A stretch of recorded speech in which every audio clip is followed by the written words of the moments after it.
swell. Hope you're wavy. Hope you're gravy. Gravy.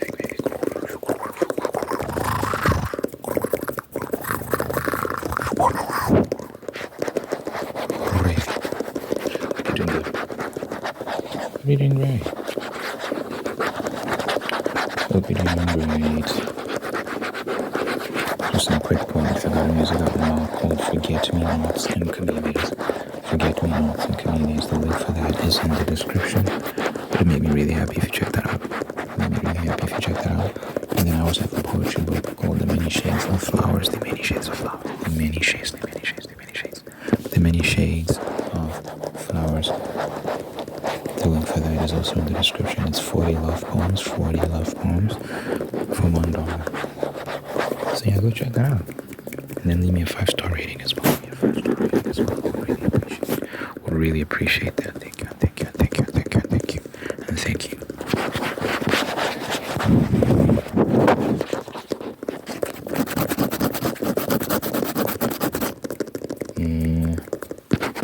I think I'm gonna have a good old time when I get my PS5 in October. At least for a couple months. For a couple months I'll be sorted. Just because I'm gonna get Spider-Man 2. I'm gonna get Black Myth Wukong. I'm gonna get Space Marines 2, which looks sick, by the way. Space Marines 2 looks so satisfying to play. It's a third-person shooter. You're just shooting aliens, and it just looks crazy. It looks very gory, very bloody, and violent, and amazing. So I'm looking forward to that. And then Death Stranding 2 should be coming out. I'm not really sure when that's coming out, to be honest. Sometime in 2025. I don't know if it's early 2025 or like the middle of 2025 or late 2025. I'm not sure.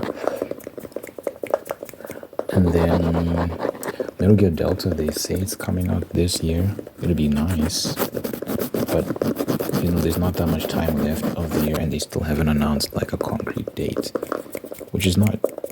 I don't know if that's a good sign. So I think it's gonna come out next year, but we'll see. I'll be very happy if it comes out this year because then I can play it. Well, I have to finish everything else first. I don't like skipping around. I like finishing everything. I like finishing what I'm on before I continue on to something else. I'm kind of the same way with books. Like, some people like hop around different books and whatnot. I like to finish the book I'm reading first before I hop around, which can be a problem sometimes because if it's taking forever to finish a book, then you can't move on. It's a bit frustrating, but yeah. I'm currently reading Brothers Karamazov by Fyodor Dostoevsky, and it's a long book. And it's a deep book too, so it's not one of those easy reads. It's not an easy read because sometimes they get into some very the author gets into some hefty philosophical concepts with these characters. For example, the characters were discussing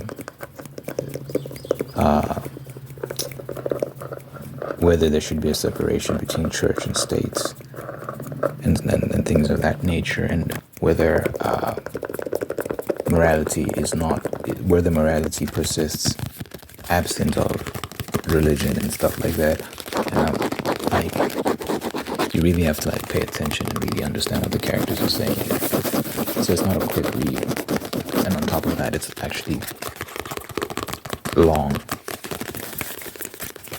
So it has quite a lot of pages as well. So it's taking a while for me to finish it, but hopefully I'll finish it soon so I can move on to some other stuff. But I'm making good progress though.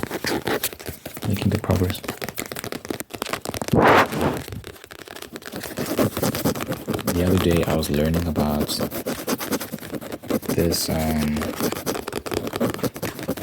uncontacted tribe in this island called North Sentinel. So the people they're called the Sentinelese people, and they are Yeah, they're primitive. They haven't caught up to the modern world. They still live on the same island. They don't even wear clothes. And yeah, they're still hunter-gatherers and stuff. Like, it's interesting. It's like, wow. But they attack people when they're trying to approach the island. They shoot arrows and people have been killed trying to approach things. So it's like, it seems like the best thing to do is just to leave them alone, I guess. At this point, do we really need to still be conquering islands and stuff? I think we can say that there's no need for that at this point, right? There's so much land available on each of our respective continents that and there are also other uninhabited islands as well. We don't really need to still be going around conquering tribes and stuff. Are we not past that? I mean, I don't really agree with their lifestyle, and we don't really know that much about their lifestyle, to be honest. They're uncontacted. They are still a mystery in many regards, because they've only been observed when they come out onto the shore to shoot at helicopters and stuff. There was a Christian missionary that went to them to try and convert them, and they killed it. Well, they murdered him. So they're just not approachable. They're just not approachable. So you don't really much about them. You'd have to follow them into the island and observe the way they live. Who knows? But I'm not a fan of that. I like several aspects of modern life.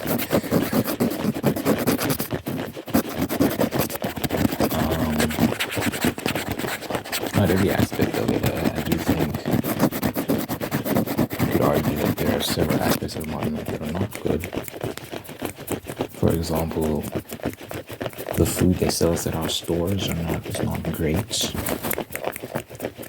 A lot of GMOs, a lot of artificial flavorings and enhancements that might not be good for the body. Whereas if you're living on an island, just living off of the land, you know that what you're eating is completely natural. And all of those people that try to thin and they look healthy, they look strong. So I guess there are benefits.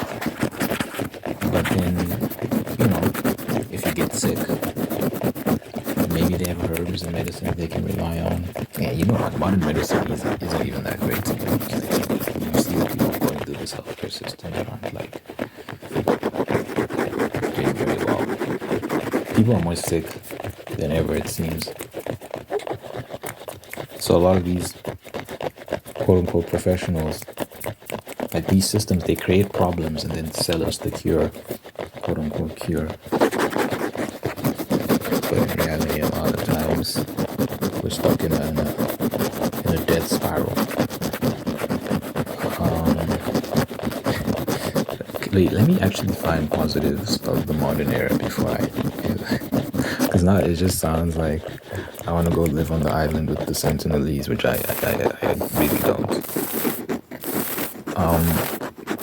Okay, I'll start with clothes. I like wearing clothes. They don't wear clothes. So there's that. And you can wear shoes so that your feet don't get hurt. I'm sure they're very tough feet though. I'm sure they get used to it. But I'm sure it's in the winter and when things get cold. How do they handle that? I do wonder about that. I'm sure there are many downsides to living such a primitive life. How do you handle harsh winters? How do you handle harsh summers? How do you handle weather events that are out of your control? When maybe there's a drought or whatever the case may be. Technology has kind of helped us in many regards when it comes to the Earth's unpredictable climate fluctuations, just has to consider in that regard. Technology also helps a lot of people live longer than they would have through natural means. The human life expectancy is increasing, even despite the shortcomings of the medical systems and the food was sold and all these sort of things. If you're aware of a lot of these things, you can mitigate them and actually improve your quality of life significantly because of technology. It can actually help you grow healthy food. It can help you. So, for example, like not through genetically modifying your food, but the gadgets you might use to farm and things of that nature. It just makes you more efficient at growing food and shelter and things like skincare and there is good medicine out there. Not all the medicine is bad. So there's supplements you can take that can improve your health and stuff like that. So there are benefits to modernity for sure. Modern technology, and you think about transport, how it makes it very, very easier to move around and get more things done. Modern housing, obviously, there's things like heating during the winter, things like cooling during the summer. There are plenty of benefits. So, I think they're missing out on a lot. Not to say that these things are essential. But yeah, I don't know. And I'm also curious about their culture. Again, we don't really know anything about these people, how they live. We know they're very violent. They are violent because they've been approached. I watched a 5-minute video of these people from India. I think they're like researchers or something. They're just curious. They kind of drove this boat very close to the shore, but luckily they weren't shot at with arrows. And they started like throwing coconuts into the water. And these young men from the tribe started coming out and collecting the coconuts. And it was a friendly interaction. And people were smiling on both sides and whatnot.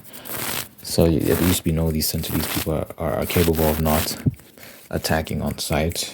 They're capable of, receiving gifts. And I think at one point, I didn't see this in the video, but I think it was like a separate incident. I think at one point they left a gift for the outsiders. I think I remember reading that somewhere. They'd actually left a gift for the outsiders as well. But, for the most part, their interactions with outsiders are usually very violent. And they kill on sight. Maybe for good reason, I don't know why they're so hostile. If they've had very little interaction with the outside world. The theory is that in the moments that they have come into contact with strangers, foreign lands, they might have contracted diseases like a flu or something.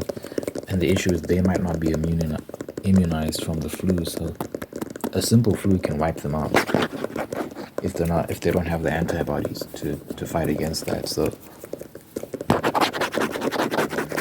there might have been occurrences where they contracted something from these foreigners, or they were given food that might have been good and people suffered and whatnot. So that could be part of the reason why they might be hostile towards outsiders.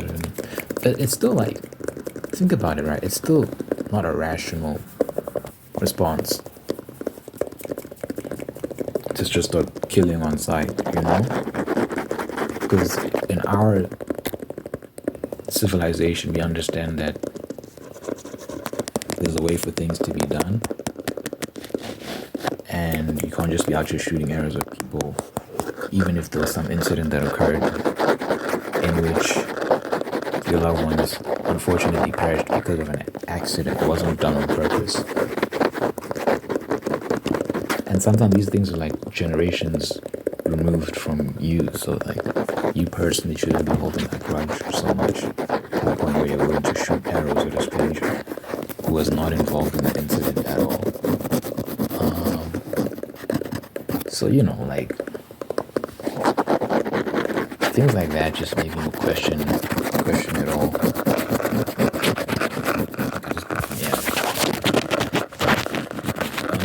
But yeah, I do think they should be left alone ultimately, just because they want to be left alone. We don't need to be. There's nothing on that island that we need. There's at least not that we know of, and like we're fine. We don't need to go over there. There's another island with another group of people who live a very primitive lifestyle, and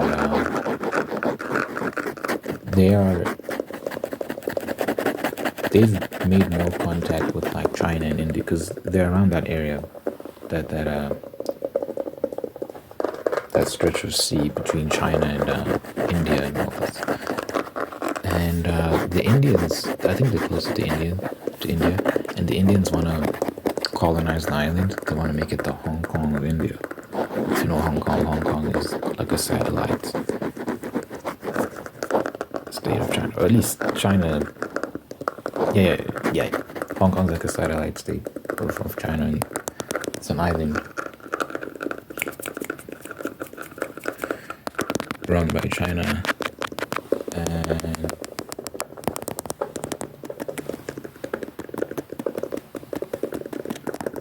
hold on. Anyway, so yeah, India is just licking its lips at that specific island. I forgot the name of that island, but India wants to go over there and start building things and all this sort of stuff. But they're gonna have to kill the people there to do that, because obviously the natives of that island are just gonna let it happen. If that's their land, they're gonna fight, and I imagine blood would be shed if that was done. So people are opposing that. Rightfully so, I believe. I don't think like it's not necessary. It's not necessary. But that goes to show you, these things are cyclical. Human beings have these tendencies, man, and they don't really go away. You have to keep them at bay. You have to be close to God, honestly. If you have a society that's godless, or you just have the wrong set of values,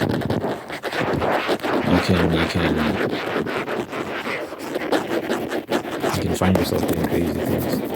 That goes both ways too. I have no idea what's going on in those islands, these tribes, but it's none of our business. Even if they are living crazy lifestyles and all this, having crazy lifestyles, it's none of our business. I think we should just let people do what they want, as long as they're doing it over there and they're not bothering us. So when you hear about these governments making plans to go over there and take over the land as a necessary part of that plan, you're going to have to clear them out. I'm just going to let you.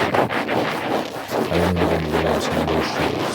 We'll see. Maybe we have to. In which case, all's well that ends well, right?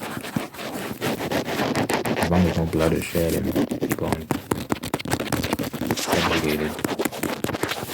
But, what is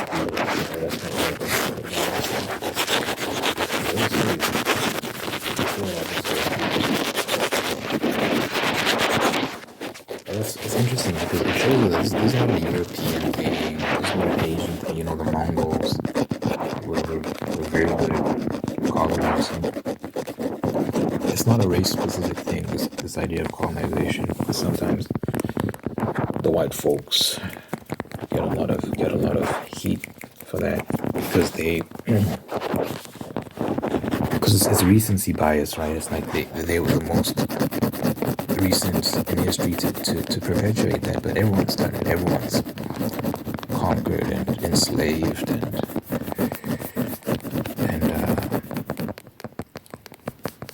RAPED'd and pillaged and all these sort of things. Every nation, every culture is taken in that at some point.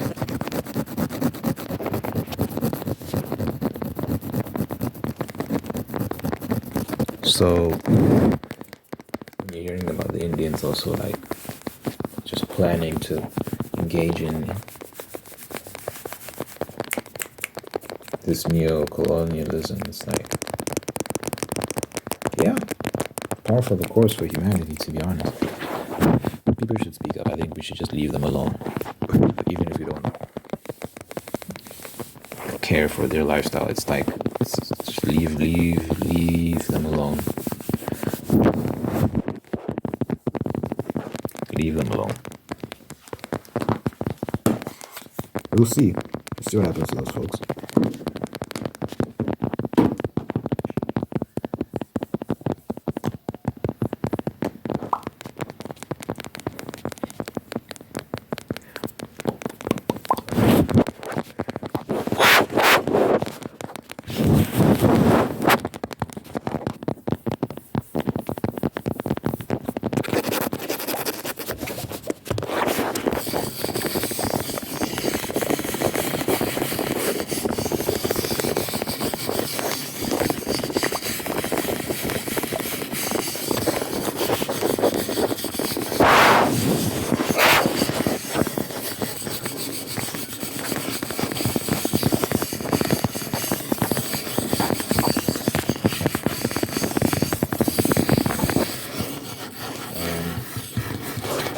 Yesterday I posted about, on my community tab, I posted about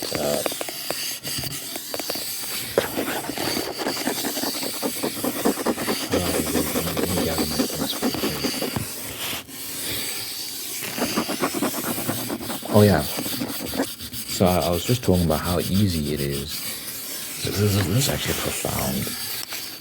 profound realization I had. I've been single a long time. I've never really been in like an official relationship. I've only ever been like Gen Z calls them like situationships. So never anything defined or official, but just, you're just floating in limbo.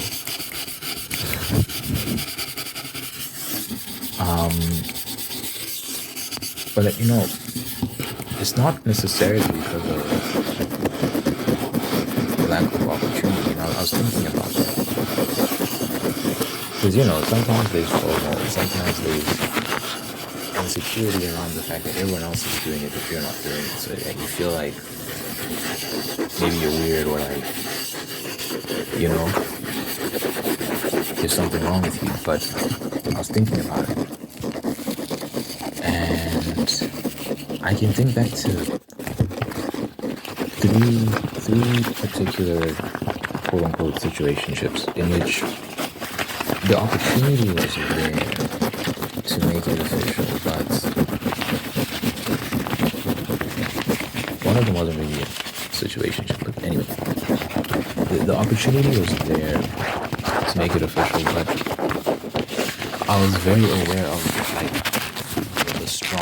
the stark contrast between me and her in each instance, just pertaining to our beliefs, our values, our interests. So each of those times, I was like, I don't know if it would be smart to commit to the person or try to take further. So I never did. It would have been very easy to, at least in the short term, it would have been easy to do that. For example, if you think about the biggest one, probably the biggest difference I believe you could have is a difference in religion. So one girl, I think this happened twice, in both instances actually. This is a common factor where she wouldn't believe in the same God I believe, or she wouldn't believe in God at all. For me, it just wouldn't make sense to be with someone like that, because how are we going to raise our kids? It means you're not going to be praying for me. We can't pray together. It doesn't make sense for me personally. I don't want that sort of relationship. I want a relationship in which we can pray as a couple. And I know that you're also praying for me, because I'll be praying for you. I want to know that you're praying for me, because I believe prayer is powerful. I believe prayer works. And I want a woman that prays.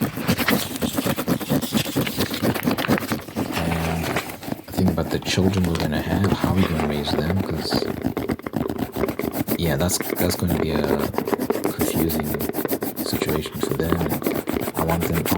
I want us to present a united front before our children, so that they can see that mom and dad believe in God and all these other things, and that helps them.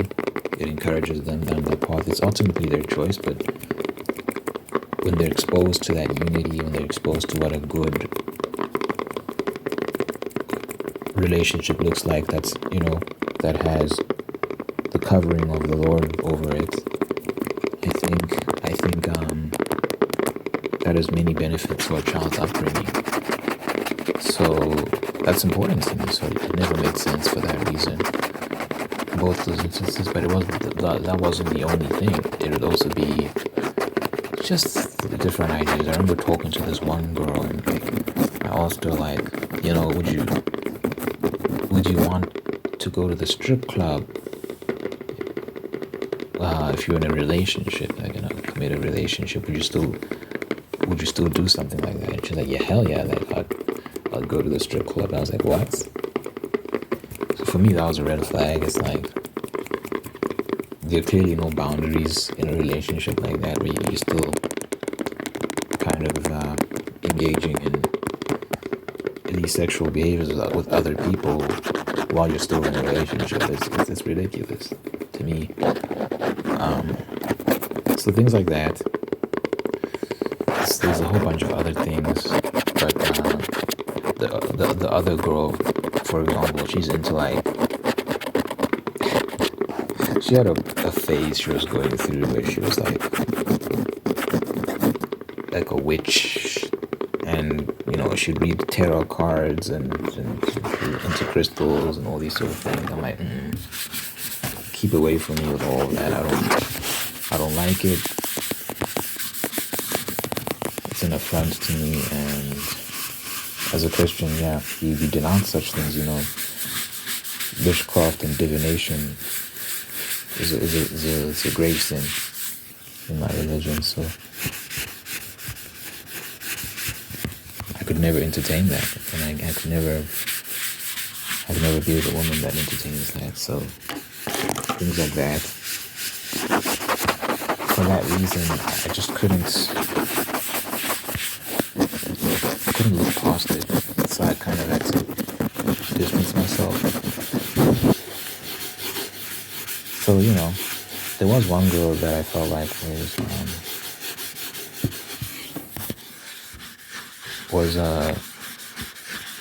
she was cool. She was Christian like me, and she's actually a nice girl, and there's nothing wrong with her. It's just, in that instance, I just think we just weren't right for each other, and are not right for each other. First of all, she's like 4 years older than me, so it's different the other way around. So when you're an older guy dating a younger girl, it's actually preferable for a lot of men to date a younger girl. But when you flip it around, younger guys, generally speaking, don't go for older women if the gap is considerable. Not for like a long-term thing, not for like a long-term committed relationship. They might get into it for like sexual stuff, but I don't believe in that. I believe sex is reserved for marriage, and I'm looking forward to just finding a good woman and committing, and once we're married, we can have sex and all that wonderful stuff. But yeah, when it just comes to like the actual relationship, it is a hurdle if she's, considerably older. It's not a 100% deal breaker, but I think about things like children and all that sort of stuff. And when she's older, it just makes all that complicated, because the clock is ticking. Everything gets sped up significantly. Whereas the other way around, it doesn't. If she's younger and you're older, depending on how much younger she is, you still have time. You have a bit more leeway to take things slowly. So she is 4 years older, and on top of that, we don't really have much in common in terms of our interests.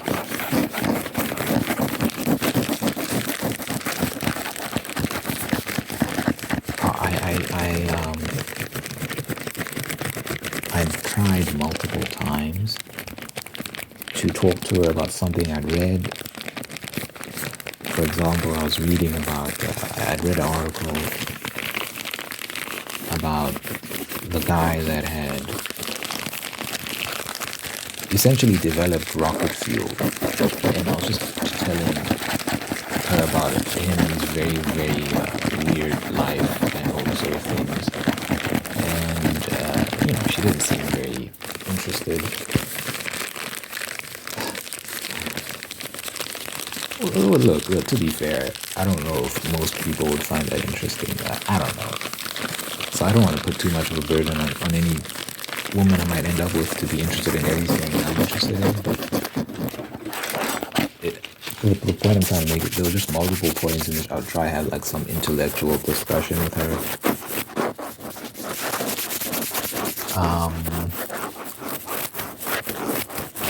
She didn't seem like keen, at least not on the topics I was trying to discuss. So I'm really not. I was trying to crack the code. Like, what is she into? Like, what can I talk to her about that we can both enjoy talking about? I couldn't find anything. She seems like the type of girl that scrolls through her phone, looks at like TikTok and Reels on Instagram, and if you share those with her, like that's when she starts to light up a little bit. But even then, it's like you're not gonna have like any sort of deep conversation about that sort of stuff, right? It's memes, it's funny videos, it's cats being funny and all that sort of stuff. It's like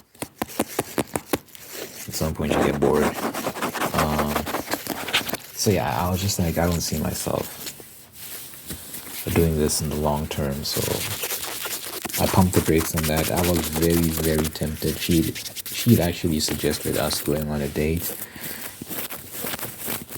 but I never really followed up on that, just because I was like, I don't want to start something that I'm not willing to finish, If in my mind I'm like, I know that I'm not feeling this,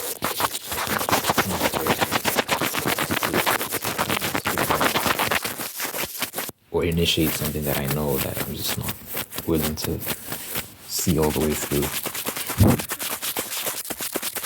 So yeah,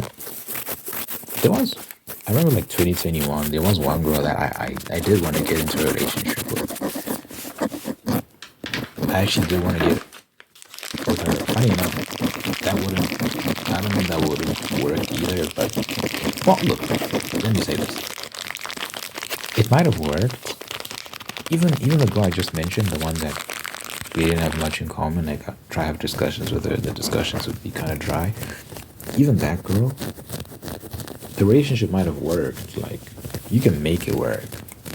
Like, if you see like arranged marriages, for example, they actually tend to have lower divorce rates than marriages like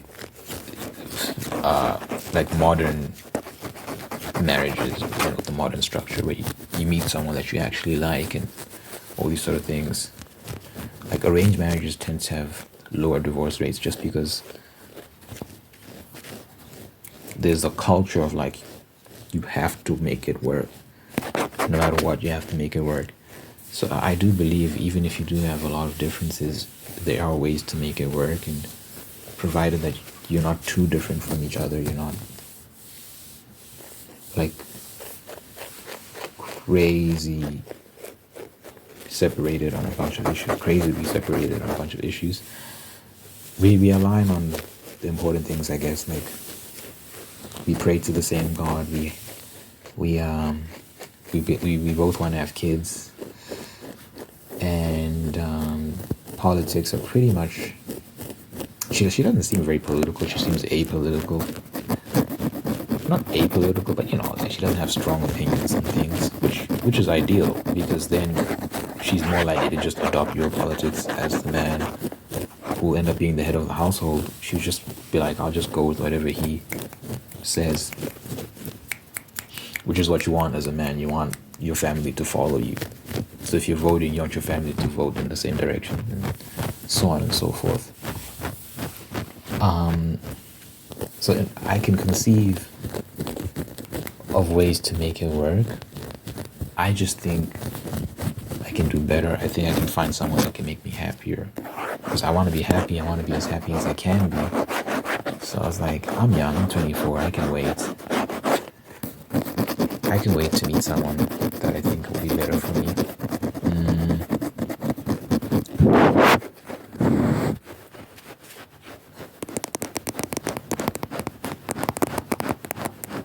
So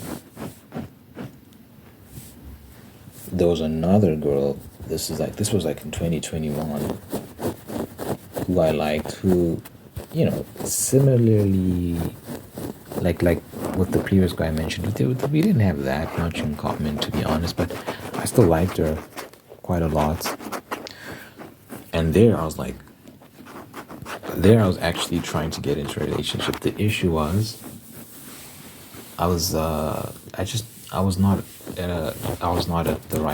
in the right frame of mind. So I was just immature. I was 21 at the time, and I was just. If I was who I am now, and I thought the way I think now, I think I could have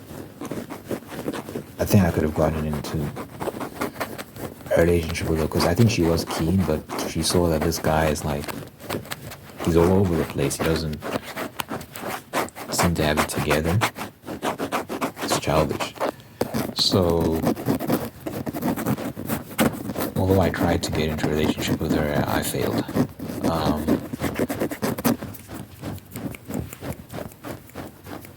But I think it was for the best. Just because, like I said, like, I think I can do better. I think I can find someone that just can make me happy. We can be aligned. We can have similar interests. I want a nerd like me, so that, if I want to go watch some nerdy movie or play video games or talk about some book I read or, whatever, she's keen. She's interested. At the very least, she's willing to learn. She's willing to adopt those interests, even if she doesn't know too much about that world. For my sake, she's willing to get into it. I think that's important, to adopt your partner's interests.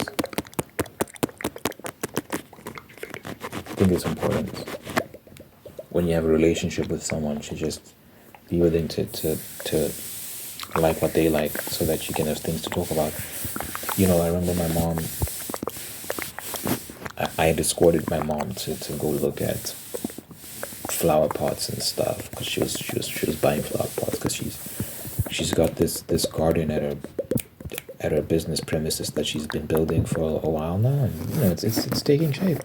She's getting different variations of vegetables, and now she wants to plant fruit trees, and it's looking nice. It's looking like it's shaping up. So far she's got like onions and spinach and mustard leaf, and there's something else that she's got. I'm forgetting. But yeah, now she wants to plant granadilla trees.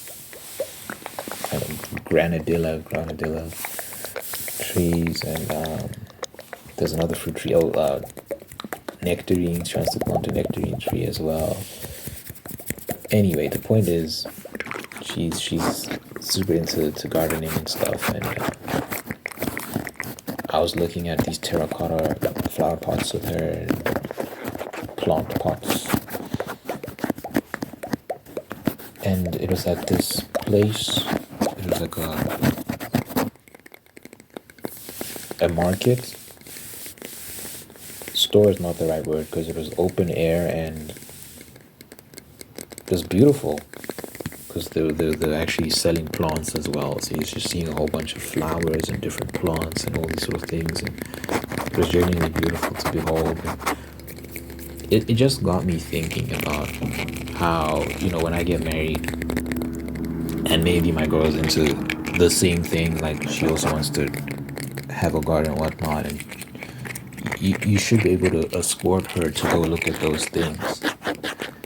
You should be able to go escort her to look at those things and hold a conversation with her about those things and ask questions. And it'll be primarily you asking a lot of questions because you don't know anything about that world, and because she's interested in it, she'll be more than happy to tell you. And you just spend time. And she'll be grateful that you are entertaining her in that regard. My sisters / cousins, I call them my sisters, they're my cousins, but that's the relationship we have. I guess I just view them as my sisters. But when they come over like once a year or something, and I remember like they were here not once a year, every 3 years, I guess. I don't know if it's 2023 or 2022. I think it's 2022 they were here. And I was walking around with them, just looking at clothes and shoes, because they were buying clothes and shoes for themselves, and I didn't mind. It was just nice spending time with them, and I was carrying their bags and all these sort of things. It was cool, spending time. So things like that. So I do think it's possible for a person who might not share your interests at first to develop those same interests within themselves for your sake. I do think it's possible, but you still have to be careful to make sure that you're not too different.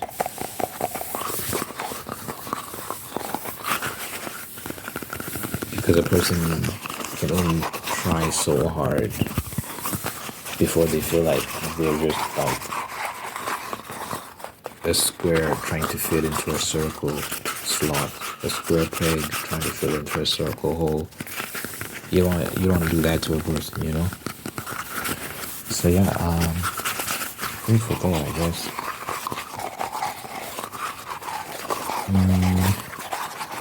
In each instance, the person just wasn't right for me.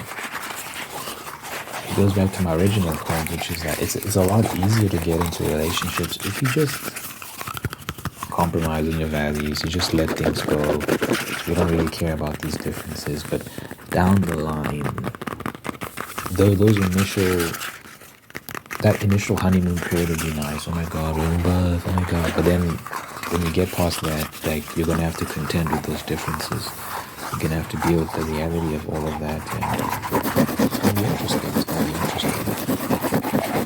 I don't think it's wise.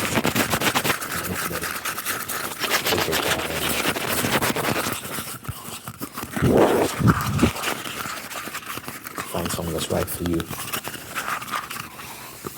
That's my mission, to just take my time and find someone that's right for me. I'm in no rush to get into a relationship.